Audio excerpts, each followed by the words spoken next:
And welcome back to another exciting coffee hour, guys. I'm glad to be back. I've been looking at the markets and kind of keeping tabs on what everyone was saying and how it's been going. Thursday and Friday was absolutely wild. And then today, Monday, was absolutely brutal. It was absolutely brutal in the markets. All right. Whether you're investing in stocks, investing in crypto, it doesn't matter. No asset is safe out here. We're all getting screwed. We're all getting screwed the same exact way. There is no asset class right now that is safe except for maybe bonds.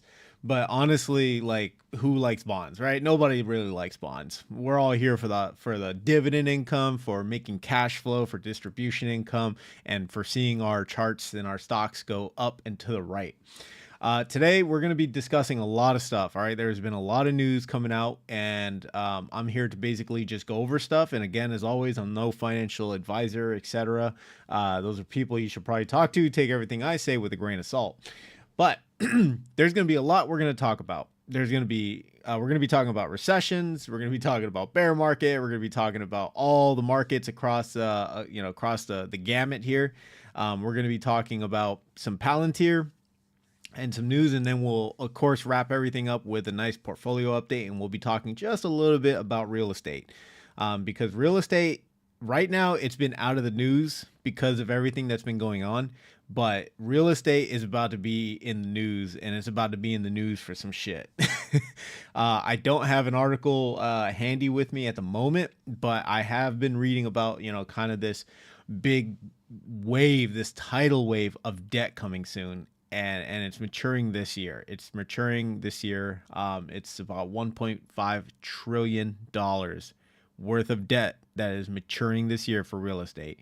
We could see a massive, huge economic disturbance this year if this continues at the rate that it's continuing. But I don't want to fear and or be a fear monger here. All right, there's obviously some good news, and we're going to be talking about it. We're going to be talking about how you as an investor, you can take advantage of some of these situations and how you can position yourself to be defensive. All right, to be defensive, because right now is a good time to be picking up some stocks. But not only that, I don't trade. All right. I'm not a trader of any sorts. But if you're a trader, this is probably a great opportunity for a lot of people to get in on stuff, especially if you want to ride the volatility. All right. So with all that stuff out of the way, guys, let's go ahead and just hop into the portfolio real quick and just give you guys kind of a breakdown about what's been killing me. All right. So here we go. All right. So this is the portfolio today. Net annual income is supposed to be $46,000. I did get paid out a small little dividend recently from xdte at $192, and I'm expecting one from pltw, but I don't know when that one's getting over to me. March income is supposed to be about $4,000. We'll see how that goes because things are changing very rapidly. So all right, so this is the portfolio, guys. I'm right there with you. All right, I am taking a beating just like anyone else. The portfolio value, the total book value is $552,000. I'm sitting at $519,000. All right, so I've taken a massive hit. I'm down about, let's see, that's 13,000 plus an additional 20,000, so about $33,000.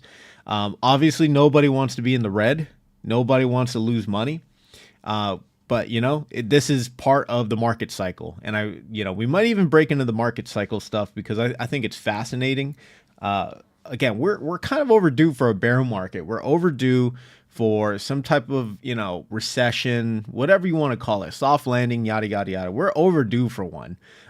There was so much stock market exuberance over these past couple of years. Like, no stock could go down. No stock was wrong.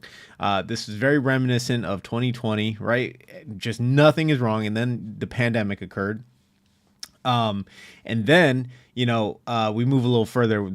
Markets recovered. And then again, just no company was wrong. You could throw darts at the dartboard and everything went green, right? That started as soon as the federal interest rates went to zero, and just again, companies exploded. The S&P 500 started hitting or recovered and then started hitting new highs, And it continued on for about, a year and a half, almost 2 years, right? And then 2022 came, and interest rates started going higher. They started spiking, and that's what drove the greater market down. But it didn't take long for it to recover, right? It didn't take long for it to recover. It didn't take long for it to come back and then start reaching all new time highs, right?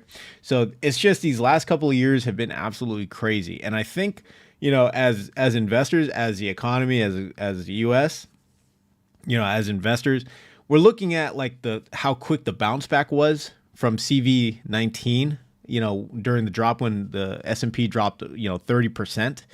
And we saw how fast we came back, and we're all excited. And now I think, that may have kind of loaned itself to our hubris, to the U.S. United States hubris on recoveries, because that was totally different. That was not a man-made recession or whatever you want to call it, right? During the pandemic, that was not man-made. That was something that happened and shut the whole world down. And now we're in this period where interest rates were high. We're taking on more and more government debt. And now we have a president who wants to be, fiscally responsible, cutting the fat, cutting the federal workforce, lowering the budget, all this stuff, implementing tariffs. And this is kind of how I think it's going to work out. Like, this is how the real recession is going to start. And I don't think we're going to bounce back as fast as we might think. I think, it might take a few months. Like, we're actually going to go through some type of like actual recession. And the definition keeps changing day to day. Bear market, whatever you want to call it. We're going to go through something. It's going to be really painful for a lot of investors, but there is a light at the end of the tunnel. We are going to come out of this on top. All right. Do not freak out. If you're investing for the long term, you got to keep that in mind. All right. If you're investing in these higher risk positions, you might be second guessing yourself. If you're investing in super high yielding ETFs that are eroding in value and share price declines are happening, every single second, which is wild. Yeah, I would be worried, especially if you're stacking margin on top of that stuff. All right. You have to be responsible right now. You have to look at the bigger picture. If you're investing in index funds, ETFs, good quality companies, right? Companies you really know, like, and trust, then I think that the thesis long-term will be fine. Okay. We will be fine. This is a blip in the radar. This is a blip, not many people remember CV19, which, we can just take a quick look, not many people remember this. But this massive dip right here, yeah, not many people remember how bad that was. 31%. We dropped 31%, and then we started climbing and reaching all new time highs, right? Just people forgot about this. I was investing when this happened, right? And I saw my portfolio drop a lot, and it scared the living crap out of me, right? I've never been through a prolonged bear market or anything like a recession, nothing like that. Even this right here back in 2018, or was it 2019, when we had that large drop, it was 14%, right? Even then I was, I didn't know what was going on. I just knew to keep investing. And then when this happened, I'm a little more versed in the stock market, and I knew this was an opportunity, but it was scary still. I mean, to see your net worth drop by 30% seemingly overnight over a span of like 2 weeks, that's scary as hell. But it didn't, just look at it. Just people forgot about this. We recovered and we were fine. This presents an opportunity for a lot of people. This right here made a lot more people wealthy or rich or whatever you want to call it, right? This is an opportunity. We seem to forget these things when we're in the moment. We seem to forget, when bad things like this happen, when prolonged bear markets happen or whatever, or when there's massive market drops, we seem to always forget these are opportunities, right? You're in the moment. You're seeing your portfolio bleed out. It's scary as hell. I get it. But you have to think long-term, right? You have to think long-term. Don't do anything emotionally stupid like sell out and cement those losses. Anyways, getting back to the portfolio, this is it, right? This is, right now I'm at a $32,000 loss. I'm not really all that shaken up about it. It is what it is. And I'm going to just keep on keeping on. All right. So I'm going to deep dive these portfolios a little later, but we're going to get into the news segment and we're going to cover a lot of news, guys. All right. There's tons and tons of news. I see some new chats in here. I just want to say hi to everybody. Hey, good morning, everyone. Magic says he's down 16,000 pounds in the past month. Bro, I feel your pain. All right. I'm down $31,000 in the last couple of weeks, which is crazy. I had $170,000 in cash and I bought right as soon as the market started going down. I feel your pain. Trust me, bro. I know the pain. As a matter of fact, I'm going to take credit for the market crashing. All right, guys, because I bought right at the high and now it's going lower. So I'm sure it was my fault. Retired 2020 says good morning. Hey, good morning. Welcome back, M2.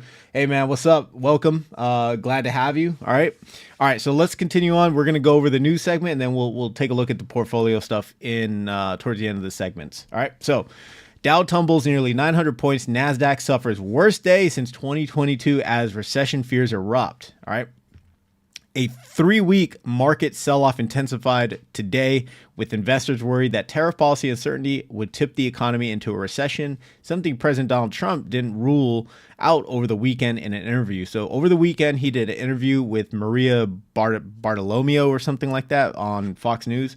And it was a really, really good interview. It was hard to find an actual like full clip of it or a full like recording of it, but it was a really good thing. He spoke about a lot of different topics, which we'll get into in a little bit. But yeah, what he was saying, it makes sense from kind of his level, from a presidential level, and there's a lot of big players in the space, players like Goldman Sachs, players like BlackRock, players like let's see who else is out there. Even so Goldman Sachs, I read about JP Morgan also, all these bigger players, all these bigger institutions, they all still have positive outlooks for the economy and for the stock market as a whole over this year. I really think we're just experiencing the March sell-off, the tumbling down, and it'll probably go into a little bit of April, but I think we should honestly see a rebound in April.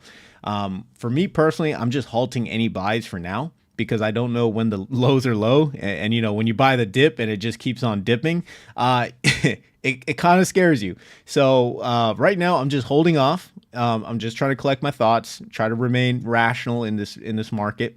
If I see an opportunity I like, I will jump on it. But right now, I just want to take kind of a defensive position for now. And I already have 2 positions that are more on the higher risk scale of things, and they've been taking a massive beating. But I'm not selling out because I'm a firm believer in both of those holdings, which I'll cover later.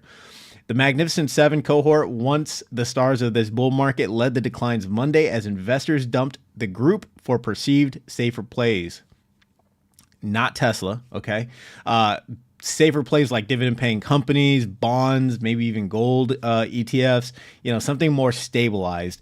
Blue chips are starting to make a comeback. I know a lot of people like kind of discount blue chip stocks or real estate investment trusts, but they're starting to make a comeback, guys. And I mean, I'm glad I'm invested in REITs. I was always shunned as like, who invests in REITs in a bull market? You're throwing money away, blah, blah, blah, blah, blah, right? I heard it all.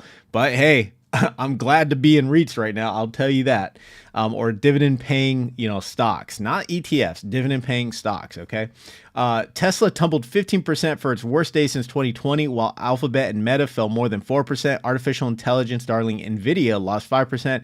Palantir, another once loved stock by retail traders, was down 10%. So I'm honestly thinking, and I heard from somewhere or read something somewhere, maybe it was Reddit or something. There's going to be there is a huge, I guess, buy order at the 70 mark from traders and investors. So maybe Palantir is already headed for that direction for the $70 mark. So we'll see. Worries have been increasing about the economy over the past month, sparked initially by some soft data that appeared to be in reaction to the tariff policy back and forth, and then fueled further by some recent comments by the White House, Treasury. And I'm going to cover the Treasury Secretary here in a moment, but Treasury Secretary Scott Bessent on Friday told CNBC that there could be a detox period for the economy as a new administration cuts government spending. Then in an interview that aired Sunday, President Trump responded to a question on Fox News about the possibility of a recession by saying the economy was going through a period of transition. What I have to do now is build a strong country, Trump said. You really can't watch the stock market. So we all know that President Trump uses the stock market as kind of his weather gauge for how he's doing, right? He's done this in the past. He's done this, he's always mentioned it as kind of one of his selling points. The stock market's doing well, so I'm doing well, right? In a lot of his speeches. So, but I also heard, that he's not going to be using the stock market, or he's ignoring the stock market for the time being, right? Because of all the pain that it's going through, that the investors are going through. Again, there is a reason for the madness and a reason for the sell-off, and it's basically to cut the fat. I don't know anymore what the tariffs are for. At first, it was for leverage, then it was for fentanyl, to stop fentanyl, legal immigration. Now it's reciprocal, and now it's fluid. It keeps changing. Again, I have no idea. I lost track of what exactly the tariffs are for, so who knows at this point. But Trump seems to flip-flop or add something new to the narrative every single time he gets on air. So it's kind of hard to follow, but again, we as investors, we as people investing in the stock market, you just got to be nimble, especially with Trump. Again, you looking back at his first administration, it was chaotic. It was absolute chaos in the markets. This time is no different. But I do think, based on all the narratives that the Secretary of Commerce is talking about, Secretary of Treasury, or the Commerce, whatever his name is, something Lutnick, Scott Bessent, and President Trump, how they're all talking about, long term this year or over the next couple of years, the economy is going to be booming. So again, I'm of that thesis as well. I'm of that camp that, yes, we're going through short-term volatility and pain, but there will be a long-term gain, after we get through this volatile period. So real quick, recession fears sent the NASDAQ down 4% and the S&P and Dow both lower by 2%. Wall Street watch traders and investors aggressively sell U.S. equities on Monday, with the broader market averages plunging across the board over concerns of the economy's health. All right.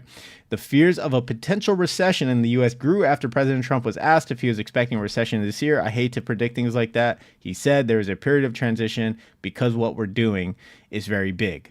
We're bringing wealth back to America. That's a big thing. It's a big thing, right? It's always a big thing. So yeah, M2 just mentioned, $1.75 trillion evaporated from the stock market, and that's a lot of cutting the fat. Absolutely. Yep. It is getting crazy out there. We have actually the JOLTS report coming out soon, so we're going to see what that looks like. And jobless claims. Again, there was, just watching kind of the talks over the weekends between Donald Trump and the Treasury Secretary. They're saying basically, well, not the Secretary of Treasury, but Trump's basically alluding to, and so is the Commerce Secretary, that as the fat gets cut, these federal employees who were not working so well in government will be working well in corporate America, right? We'll be finding new jobs and things like that. Like, they will be absorbed into the economy. So this jobs report that's going to be coming out is going to be very important. Not only that, but the jobless claims is going to be very important, which both are happening this week. So real quick, I want to discuss what is a bear market, because we keep hearing this thrown all over the place. A bear market, recession, the world is ending, doom and gloom, FOMO, all that other stuff. We keep hearing all these acronyms and all these words. So just for the uninitiated, I want to just briefly touch on what is a bear market. A bear market is defined by a prolonged drop in investment prices. Generally, a bear market happens when a broad market index, i.e. the S&P 500, the NASDAQ 100, the Dow Jones, falls by 20% or more from its most recent highs. All right. And it doesn't mean all at once. Again, just coming back to the S&P 500 here, I gotta get rid of this. I'll just keep it there. Over the last month, the last couple of weeks, we only dropped, up to 9%. Is this going to keep dropping? I have no clue. Okay. I have no clue if this is going to keep dropping. Nobody does. But I mean, that is a pretty steep decline. Okay. And I get how this can scare a lot of investors, and this is very fearful. If we look at the NASDAQ, it's just as bad. Okay.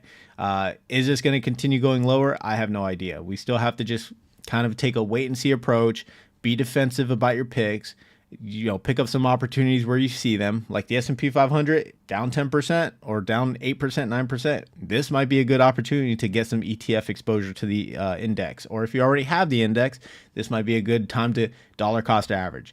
Maybe not lump sum, maybe not drop in, like 100K, but maybe, like a couple $100 here, a couple $100 there. You don't have to do it all at once. You want to just do it whenever you see an opportunity, right? But you want to keep some of that gunpowder dry. All right, so a recession. All right, we keep hearing this. Recession, this is from Investopedia. Recession definition, causes, examples. We're just going to cover the definition. What is a recession? A recession is a significant, widespread, and prolonged downturn in economic activity. A common rule of thumb is that 2 consecutive quarters of negative GDP, gross domestic product, indicates a recession. However, more complex formulas are used. So this is kind of an archaic, out of date definition, because we had a technical recession occur, during CV19, and the economy was not really in a recession. It was due to a whole bunch of other things, and we couldn't really claim it as a real recession, so it was never labeled a recession. But now, now it might be totally different. So the actual term and definition for a recession has changed.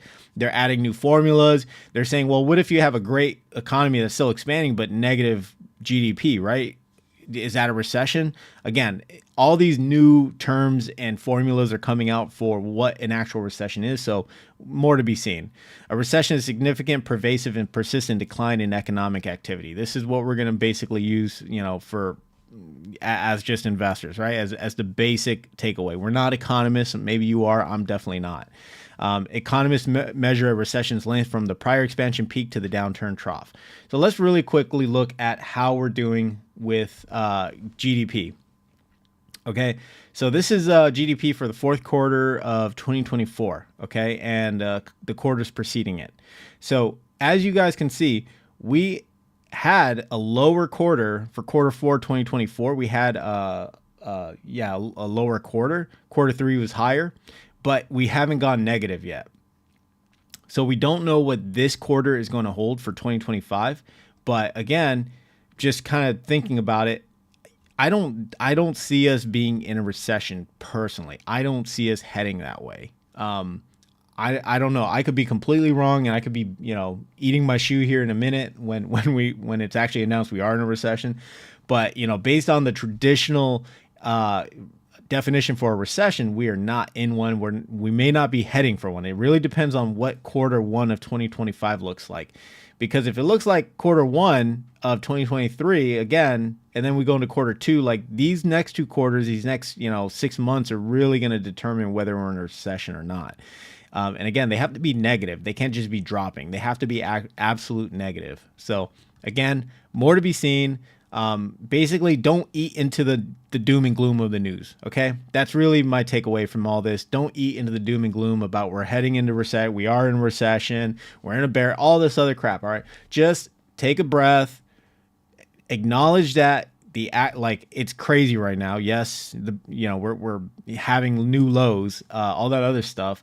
Acknowledge it's happening, but also that these cycles happen. These cycles, these bear markets, they're healthy for an economy, right? They bring stocks lower from, insane valuations like Palantir, obviously overpriced.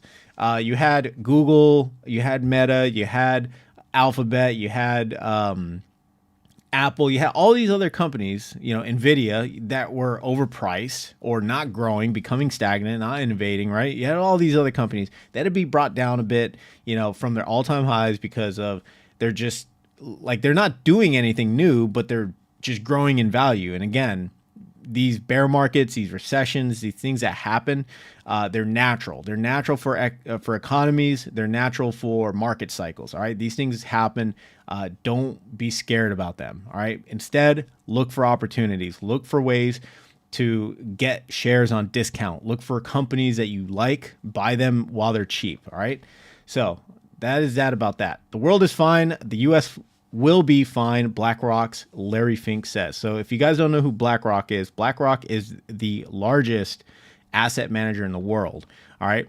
They have $11.5 trillion in assets under management, which is absolutely insane. All right. Don't confuse BlackRock with Blackstone. Blackstone is completely different asset manager, but you have JP Morgan Asset Management. You have Goldman Sachs Asset Management. You have BlackRock Asset Management, you have Blackstone, you have Brookfield Asset Management. There's all these asset managers out there in the world, and these are large institutions. So when the CEO of the biggest asset manager says something, it's worthwhile just to keep an eye open and, or keep an ear open and just see what he has to say. So the world's fine is what he says. There's a lot of noise. BlackRock chairman and CEO Lawrence Fink said on Tuesday at the RBC Capital Markets Global Financial Institution Conference, it's not as bad as it was in the 60s. There's a lot of tension right now in North America with the tariffs being implemented. Fink sees 2025 as a rocky year in the markets and says investors should buy if there's a big dip. I believe we're getting set up for big economic boom fueled by emerging technologies such as AI, he explained, thinking 2 or 3 years out, which is what we really should be thinking. Technology is going to be very deflationary. And when we talk about deflationary, it means like if you remember back in the day for like Blockbuster, right? You had to go to the movie or you had to go to Blockbuster to pick up a movie and you only got one movie for a rental for $5, right? Or something like that. Then you got like a 3-for-1 deal or whatever. But technology makes things cheaper, faster, and more efficient. Now you have something like Netflix where instead of renting 1 or 2 movies at a time, you can rent thousands of movies for a subscription, right? For a monthly subscription. So that is what is meant by deflationary. All right. Trends are going to be net positive in the long run for the United States due to its position in capital markets. Obviously, we the best. We'll find ways to navigate and mitigate. He said for the short run, Fink sees a lot of inflation. People are pausing, consumers are pausing, businesses are pausing. Okay, expect volatility in the short run. Over the course of 3 or 4 quarters, I think we'll be resilient. 3 or 4 quarters, yeah, that's like a whole year, bro. So that, yes, it is going to be rocky this year, but yes, I think long-term we will be fine. Okay. So moving on. So we covered BlackRock. So this is just a fear and greed index. And again, this is from CNN Business. Take it for what it is, whether you agree with CNN or not. I just like to reference it from time to time because it is, kind of interesting to know. This ticked up to close to 20 last week, and now we're down to 15, right? A year ago, we were all at greed. Again, everybody was buying everything. You couldn't pick wrong. So I think right now, like I said, when there's, there's those popular Warren Buffett quotes out there, or those, whatever, those platitudes, when there's blood in the streets, buy, even if it's your own. And another one is be fearful when others are greedy and be greedy when others are fearful. So again, right now we should be greedy as hell and buying up stuff instead of being constantly stuck in fear. Now, again, we can go deeper and talk about portfolio, construction and, being defensive here and maybe not investing in certain areas or certain type of sectors or maybe certain types of, instruments. But, right now is a great opportunity, guys. Right now is a great opportunity to buy. Okay. Looking at the VIX, which is volatility index, over the last couple of weeks, it's been absolutely high. And this is again, we look at December when volatility really peaked. And this was, as, the whole mention of, it wasn't tariffs, it was something else. Like Trump was elected, and then in December something, I forget what was the catalyst, but we saw the 10-year treasury spike up around this time too. And I really think it was tariffs. I think it was all the talk about tariffs. So we can see we're almost peaked from back in December. Again, we take a little zoom out. We're reaching, October 22 levels. Yeah, this is 2020 when the CV-19 happened. We take again another outlook. We zoom out a bit, and we're pretty much not doing that bad when it comes to volatility. But again, volatility is measured in the short term. We care about the short term because this is what we're experiencing right now. All right. So, anyways, moving on.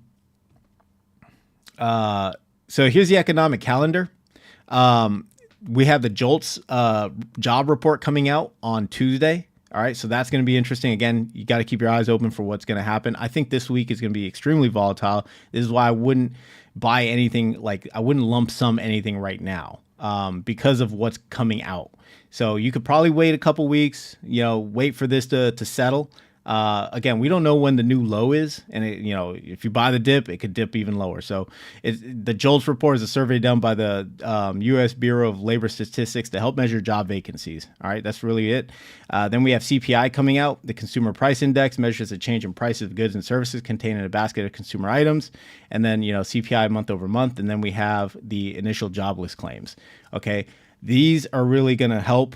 Well, not help, but this is really going to tell a story of where we're headed for the economy. So keep your eyes open for this. Again, the feds, there's a lot of federal job cuts. So that's going to also lend to the initial job claim. So this is going to be really, really crazy. All right, so just some quick news on Palantir because I follow Palantir and it's one of the stocks I do track. Palantir delivers first 2 AI-enabled systems to the U.S. Army. All right, Palantir said it delivered its first 2 Titan systems to the U.S. Army. The company won a $178 million contract last March, beating out competitor RTX Corporation.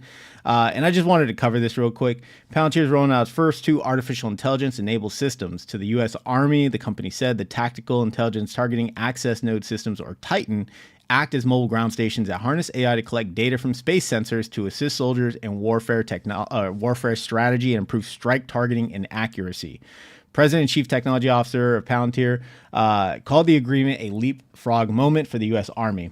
So remember, not too long ago, there's all this talk about, budget cuts and things like that. Again, if you read a little deeper into that stuff from Defense Secretary Hegseth, he said, yes, we are cutting, we're cutting defense, or how do you word this? I want to make sure I word it correctly.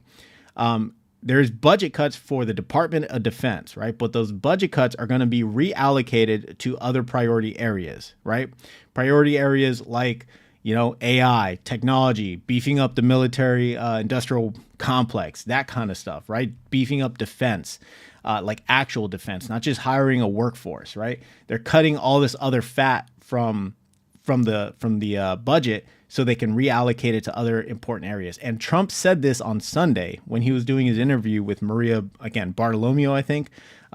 He said this, that it's not wise right now to cut defense spending. So I think, again, for Palantir's story, this is very important, especially since AI is on the docket, is on the priority list for the Trump administration. So Palantir actually teamed up with someone called Voyager on AI solutions to avoid space collisions. Voyager Technologies partnered with Palantir to develop artificial intelligence-powered solutions to mitigate collisions and threats for objects orbiting Earth. So Voyager is a defense technology company. And I looked at their website. I don't have it with me right now, but they've been winning contracts. I think they have like a $900 million contract from the Air Force that they won in 2023.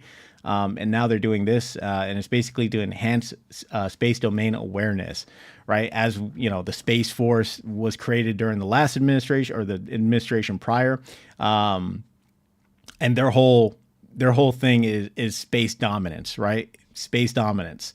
But yeah, that's it for this little piece. I just wanted to show this because Palantir has been in the news a bit for winning additional contracts, not in the United States, but in Europe.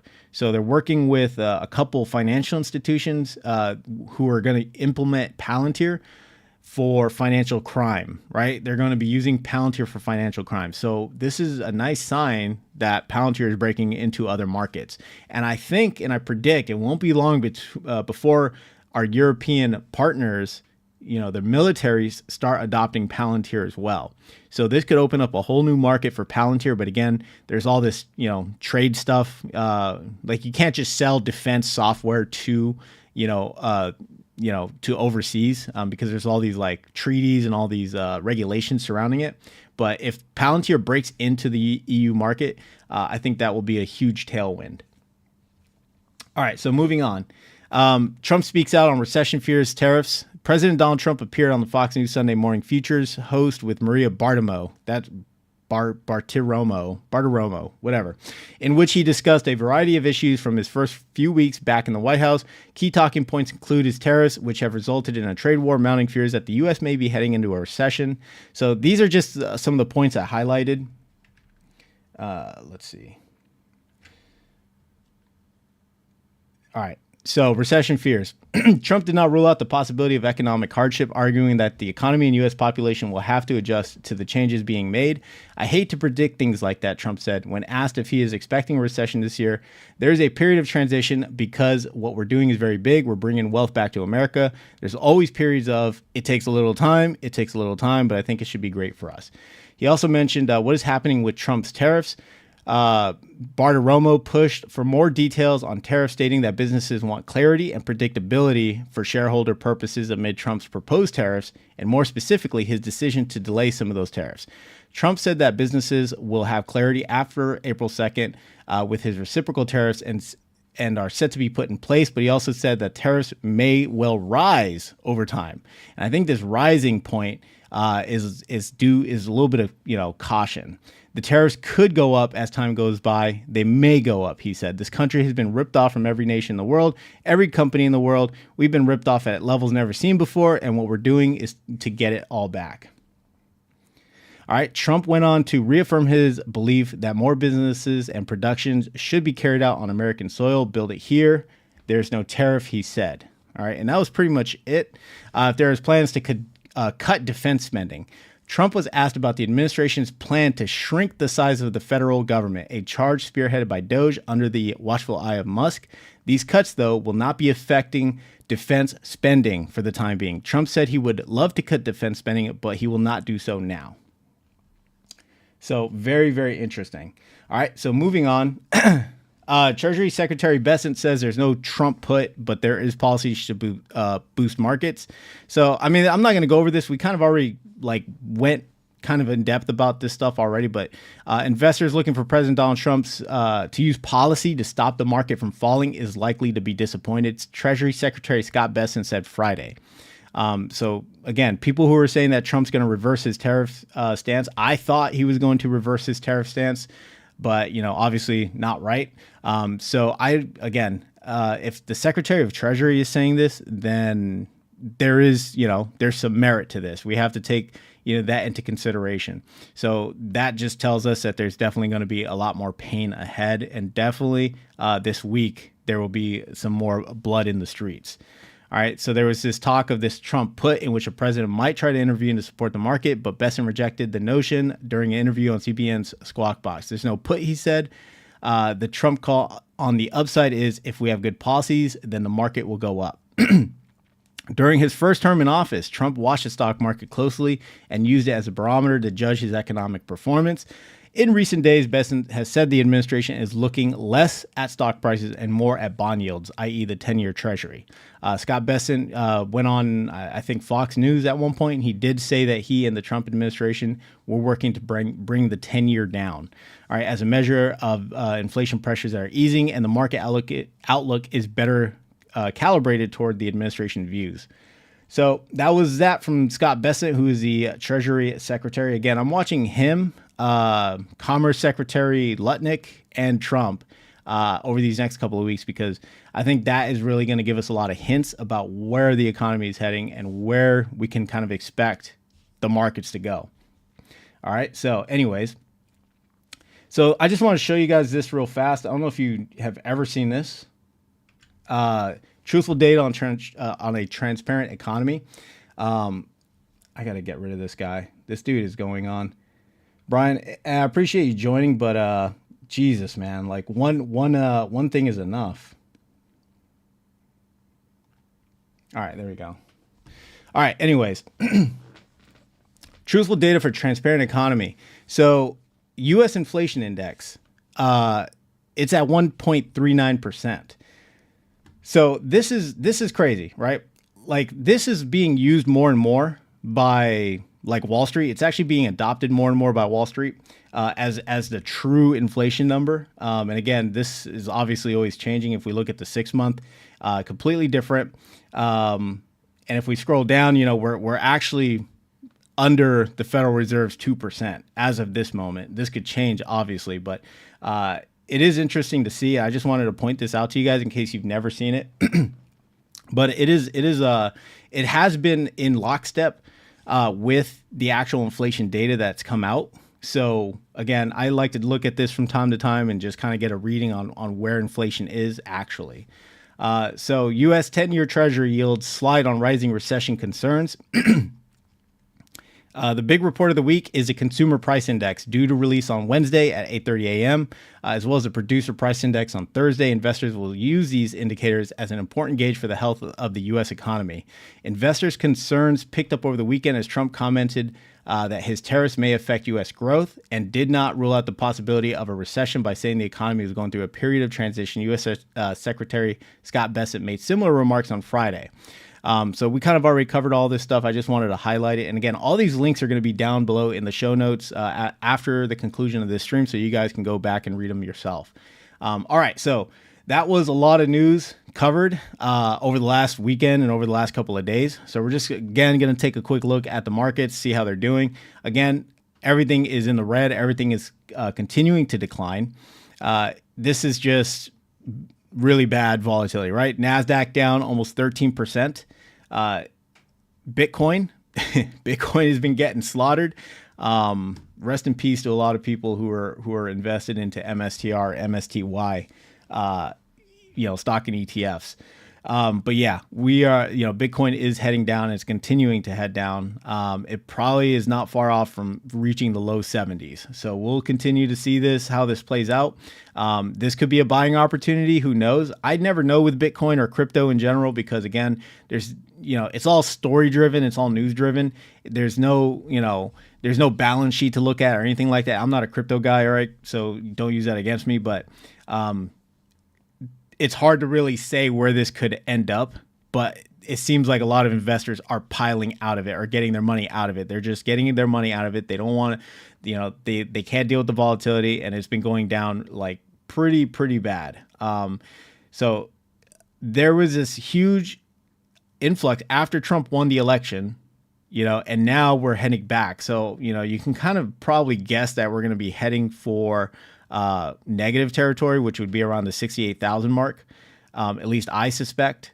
So we'll see how this is going to go, because this would erase all of Trump's gains that he made. And this was all peak optimism because of the crypto reserve and because of Trump being in power, being very favorable to the crypto market. But again, he's only been in the seat for a couple of months, so regulation takes time, getting things implemented takes time. So who knows where this is going to go? This could, tomorrow increase, but I don't think so. Again, with the short-term volatility that we're going to be experiencing, this bear market, recession, whatever you want to call it, this can continue going lower, and it'll probably go negative, in my opinion. We'll probably start hitting these, 60, 69, 68,000s. MSTR is going to be in the news. MSTR, which is MicroStrategy or strategy, they're going to be in the news a lot when this starts to go down even further. So keep your eyes peeled for that. Gold, again, the best performing asset year to date, up 8%, almost 8.5%. Still the best performing asset year to date across Bitcoin and the equities and real estate. So again, this is just telling me that investors were flocking to, gold. We saw this at the very beginning of the year. I mentioned it several times. So now we're seeing what is coming to fruition. We're now in a bear market or recession, whatever you want to call it, right? Now we have the U.S. 10-year Treasury, which is a barometer, a weather gauge for real estate. So this influences, real estate mortgages, which is a big deal, especially for me. As you guys know, I'm a huge REIT investor. I do invest in a lot of REITs and real estate as well. So seeing this come down again is a welcome sign. And Scott Bessent, Secretary of Treasury, and the Trump administration are all focused on this right here. They're focused on bringing down the 10-year Treasury because there is a $1.5 trillion bubble brewing in the debt markets for real estate, right? For real estate debt that is coming due this year from the commercial real estate commercial real estate. So if that bubble is to pop, it's going to be hell for this whole economy. It's going to be hell. So hopefully this can come down enough where these investors can refinance their properties, get out of the bad debt, the bridge debt with the high interest rate, and get into something lower. So hopefully it happens, because there's a lot of investors who are about to lose a lot of money this year. Okay, for VNQ, which is the REIT ETF, this is where we're at right now. We had a down market, which I found was a little surprising, especially since the 10-year was down, because usually the saying is as rates go up, REITs go down, and vice versa, rates down, REITs up. But, this is the second best performing asset year to date. We're still in the green, which is good. All right, so still in the green.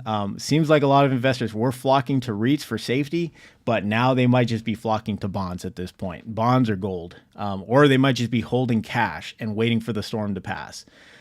Just a quick little piece on real estate. I know that we're not all like commercial real estate investors, but I still think it's nice to at least include a little segment for real estate. Blackstone, which is the biggest player in the space for commercial real estate, raised a record matching $8 billion in commercial real estate debt fund. All right. So by them doing this, this is what this is telling me. That $1.5 trillion debt that's coming due. All right. If that bubble pops and a lot of commercial real estate goes into distress, Blackstone is going to be able to pick this stuff up for pennies on the dollar. Okay. This is why debt funds are becoming extremely important right now, or extremely interesting for a lot of investors. These debt funds, or these rescue funds, what they do is they go in, they'll help bring additional money to failing projects, to failing, real estate, multifamily syndications, or whatever projects that, they're underwater because of the higher interest rates. They can come in and loan the money to keep them afloat, or they can just take the deal altogether, right? So having or seeing these big players, the big Blackstone, player in the space raise this much money is telling me that they're gearing up for a bunch of distressed property. And they've done this a bunch of times. They've raised, a lot of debt funds in the past. But every time they do it, they deploy it and they take up a lot of real estate for cheap dollars. So this is just an interesting data point. Okay, so that is it. I'm gonna review. That was a lot to cover, guys. I know that was a lot to cover, so appreciate you guys for sticking in there.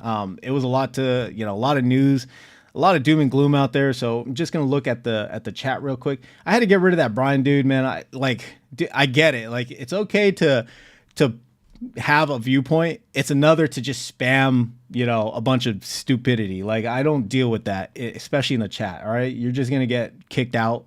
I just don't have the time for it. It's one thing to bring a thesis and say why Palantir sucks, but it's another just to start going crazy and bringing up a bunch of nonsense. Like, he called Palantir a meme coin. Like, what a moron. Anyways. So let's see. So Aloha, what stocks are on your watch list? I don't really have a watch list at the moment, to be honest. Again, I'm just playing it all by ear. The only two risky positions I have, which I'll get to in a moment, is YETH and PLTW from Roundhill. These times, M2 says, these times are when you see how resilient strategies really are. Absolutely. That is 100% fact right there. That is 100% fact. AAP says, yep, in my eyes, it's time to buy. And then I saw the messages from Brian where he's going off, it's not a recession, you're wrong, and blah, blah, blah. Okay. Anyways, Dano says, hey, welcome back to the channel. And he says, bye. Absolutely. Palantir is Skynet. That's my belief. I think Palantir, again, is a great AI company. And they're going to be around for a long time. I'm waiting for the thesis to catch up at this point. I think getting them at this price level is very attractive, in my opinion, based on everything I've read. All right. Citizen of the Year just went all in on Misty. I know he's trolling, but that's okay. All right. I know he's trolling. I feel my heart goes out to all the Misty holders. All right. MSTY. I'm not saying whether they're, bad investments or not or whatever, but I'm just saying, like, your volatility and my volatility, we are not the same person. So we are not the same. So my heart goes out to you guys. I wish you all the best, but I am of the camp that Bitcoin is going to go even lower, right? I think it's really going to go down to this the high 60s. That is my belief. Of course, I could be completely wrong. Trump could, flip flop and say, hey, we're lifting all tariffs, markets are open, everything, and then everything shoots up. So again, I don't know, but based on what it sounds like, it's going to be a really rocky road to hell. Dano says Elon will leave Doge in a few weeks. I haven't seen any of that. So hopefully, I don't know if he will or not, but it might make sense because Tesla is taking a massive shit. Like it's going down. Yeah, I don't know too much about Tesla, to be honest, like the actual like company, what it's doing. I just read articles here and there, but it's not really a stock or a company I follow. M2 says, I'm still holding Palantir. They are contracted with the government advancing their AI technologies. Exactly. Like that's what I'm doing. They're so ingrained with the government that they can't get rid of them. Like the government can't get rid of them. I said this on previous streams before. Like having a software installed throughout your defense intelligence agencies, your CIA, your FBI, your NSA, your department, your DIA, Defense Intelligence Agency, having Palantir in all of these systems and all of these ecosystems, all these departments, Department of Defense, Army, United States Air Force, etc., right? Probably the Navy as well. Having them ingrained that much, it's not a simple switch of just click them off because their software is so used, right? Their software is so useful. It's just like Microsoft Windows. The entire military, the entire government runs off Microsoft Windows. You can't just replace Microsoft Windows, right? So I'm viewing Palantir as the same way. Like it's going to be the future. Just got to wait for the thesis to catch up, in my opinion, all right? Misty, Citizen of the Year says it. Misty prints Bitcoin. Absolutely. 100%. In its prospectus, I think it also says that you get a free Lambo if you can hold it for a full year without selling. So we'll see. I don't know. Not financial advice. You have to read the perspective for yourself. Citizen of the Year also says, I'm getting $83,000 in monthly income. Of course you are. Dano says, what's the best real estate or REIT ETF? That's a good question. I don't have a good one. I know of a bunch. One that has recently hit my radar was the IYRI, the real estate high income ETF from NEOS. And this is a cover call ETF, right? This might be worthwhile to look into. Again, I haven't deep dived into it. I did like the holdings that it had because these are really good companies right here. I own Prologis, American Tower. I had Equinix. This one is treated like a tech stock. I don't own this. I did. I sold out of it.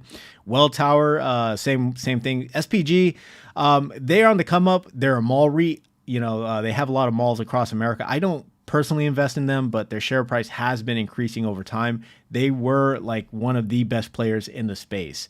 So is malls making a comeback? I have no idea. I choose not to because I'm of the camp that e-commerce is going to continue prevailing in the future, and these malls are eventually going to have to either adapt or die.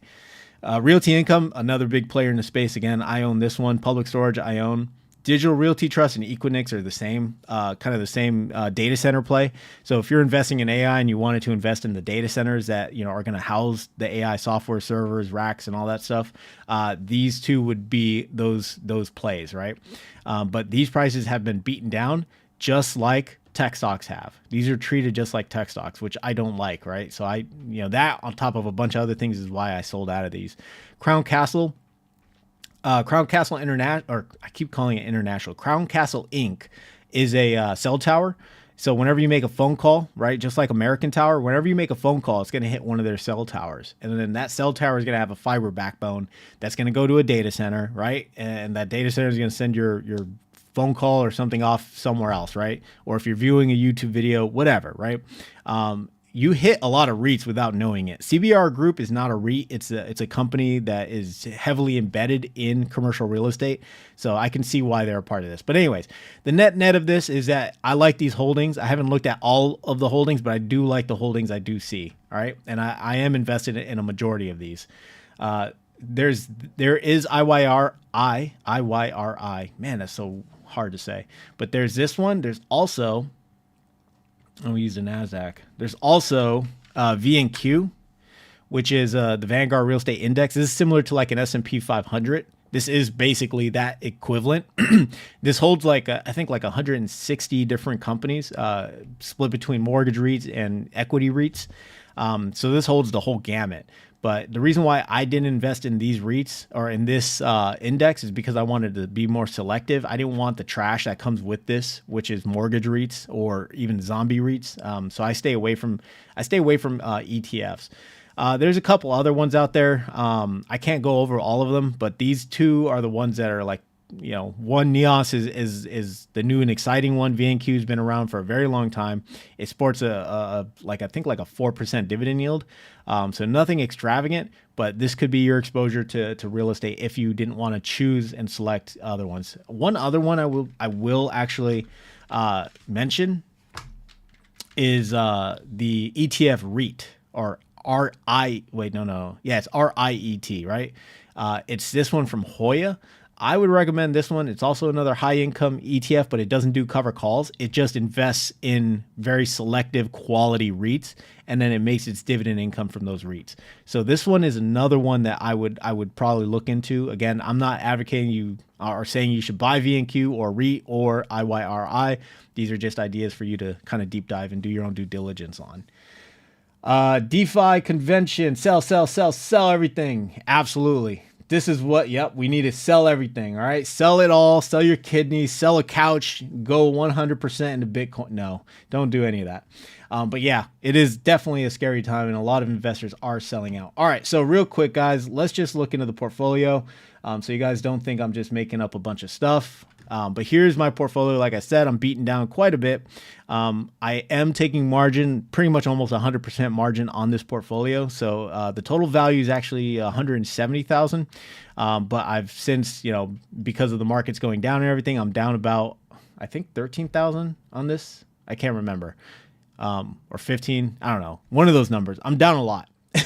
But again, I'm not too worried. I'm honestly trying to hold on to PLTW. This is one of my more higher risk positions because it's a 1-2x levered ETF for Palantir. I'm not worried about XPay or xdte because these follow and track the S&P 500 and they just do cover calls on them. So I'm really not that worried about these two, about XPay and xdte. YETH, Ethereum just took a massive poop yesterday or today. So I dropped down a bit. That was hurt. That really hurt. I dropped down a lot. But it is what it is. Again, I'm holding this. I can make some premiums off the cover calls that Roundhill's doing for this one. So I'm just gonna hold on to it. I don't want to sell it. I think I have a number in my head that if YETH and PLTW get to these numbers, I'll probably have to sell them just to stop the bleeding. But it is what it is, guys. I'm not that worried. I still really do believe in Palantir, and I really do want to hold on to PLTW. But again, got to be a little more cautious with these two. These are my higher risk plays. Out of my entire portfolio, out of everything I own, PLTW and YETH are probably the highest risk plays that I have. All right. So this is this portfolio. Again, I'm not too worried about being margin called because I have enough margin buffer. So I'm fairly okay. I'm not too worried about it. Now to show you guys the other portfolio, because I do have two portfolios, but I got to log into this one. And as I always say, my password is password123.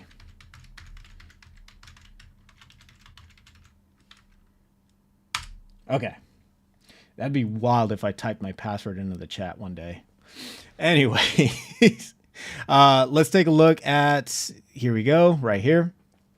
All right, so this is the portfolio where the REITs live and a tech-heavy ETF VGT. So this is the portfolio again. I hope you guys can see that. Yeah, all right, I hope you guys can see that.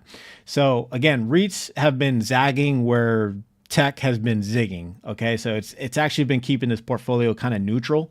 I dropped 170,000 into VGT and then the market started crashing, so I'm down $24,000 or 14%. Again, I'm not scared. I've been through this during CV19. I was investing when CV19 occurred, so this is just like whatever to me. I mean, it's an ETF. It holds 316 companies. Unless all 316 companies go into the trash bin. I can't see this ETF going to zero. Yes, there will be some short-term volatility. Yes, this could even drop 30%. But again, I'm not going to sell. I have a list of BDCs. I don't really cover BDCs as much. And then a crypto ETF, which is IBIT, into a Bitcoin, the iShares Bitcoin Trust. So not a whole lot of craziness in this portfolio. Like I said, the cover call ETF portfolio is probably my riskiest portfolio. And even that is relative because as I just showed you guys, the two riskiest positions I have in the entire portfolio is PLTW and YETH, which are, considered like single stock exposed or single asset exposed. Not a big deal. And of course with REITs, I know a lot of people always want to know all the REITs that I have. It would take a whole hour to go through these things. Maybe I'll do a video in the future. I want to do a video in the future, but these are my REITs, all right? And even in my REIT portfolio, it's highly diversified. You're not going to find offices in here. You're not going to find malls. You're not going to find, mortgage REITs in here. I did used to invest in mortgage REITs. I've since sold out of them. But yeah, this is the portfolio. Again, I'm here to weather the storm. I predict REITs will have a rebound this year. So when REITs were rebounding back in 2024, I saw my portfolio go as high as $220,000 just for the REITs. Okay, so I predict this will rebound, and I'm really excited for it. All right, checking the comments, guys. We're close to the hour. We're at the top of the hour, so just gonna go through the comments here, guys, and I will have to conclude the stream. But let's see. Dano says, no worries, market is going to bounce this week for sure, even if it's a dead cat bounce. Who knows? It might bounce and then bounce lower. So just be a little cautious. All right. Gabe says, hello. I have 5,000 worth of MCM, Costco, and Met. Should I just sell it, put it inside of cash account specs, wait till I see everything going back up, and then jump back on the train? Amazon, Cost, and Meta stock. Would that be too stupid of a move, or is that playing it safe? Gabe, if you do that, you're going to cement your losses. Okay. You're going to cement your losses for sure. And then you'd have to buy in. Nobody can time the market. Nobody can time when the bottom is. Okay. This is those moments where you have to remember those platitudes. Be fearful when others are greedy, and be greedy when others are fearful. And then the other platitude is when there's blood in the streets, buy even if it's your own.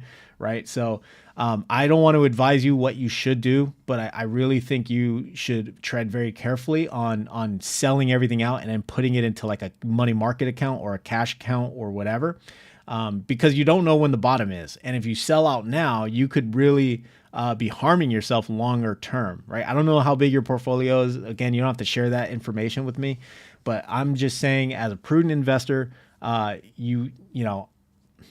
even though I'm going through something similar, I'm not going to sell out, right? I'm not going to sell out because the REITs that I'm invested in, I like those REITs. I really like those REITs. I don't think they're going anywhere for the next couple of years. If the thesis changes, then I'll sell out of them. But your picks, Amazon, Costco, and Meta, I mean, are they going anywhere anytime soon? I don't know. You got to do the research yourself and kind of come to that conclusion. But again, I don't think they are. Personally, I don't think they are, but not financial advice. All right. So guys, I really appreciate you guys joining the stream, but I got to get off here. I got to hit the gym and I got to get ready to tackle the day again. We are 3 months into 2025. All right. 3 months into 2025. Right now I want you guys to check in with yourself and make sure you're still following your goals. All right. There's a lot of hype December and January, and it seems people seem to die off after the January highs, right? When we're all talking about goals and, achieving this and investing that and building wealth, this and all of that other crap. Check in with yourself and make sure you guys are still slowly inching your way towards your goals, still inching your way towards building your wealth and actually taking actionable steps. All right. Don't just YOLO your money on a bunch of crap out there. All right. I'm going to just say it. Don't YOLO your money on a bunch of cover call ETFs because dividend high, right? Don't do that. Be prudent right now. Right now is a great opportunity to buy. Okay. That is my opinion. It is a great opportunity to buy. You don't have to lump sum. You don't even have to throw in a bunch of money, but maybe just sprinkle a little bit here and there. Take advantage of the opportunity while it's here. Okay. Are we going to see new lows? I have no idea. Nobody does. Nobody has a crystal ball. But, at least you can sleep well at night knowing that you might be invested in companies that you know, like, trust, or ETFs that are broadly diversified. All right. So that is my take on everything, guys. I hope you enjoyed the stream. I'll see you guys in the next one. You guys have a wonderful night. Don't forget to smash that like button if you enjoyed the stream, and I'll see you guys